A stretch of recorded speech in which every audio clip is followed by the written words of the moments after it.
Today I woke up craving street style egg roll. For the sake of breakfast, I could not put oil, so it turns out to be an oil free egg roll.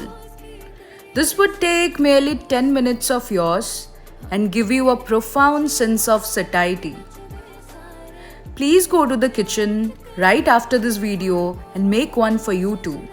And don't forget to thank me for this guilt free indulgence.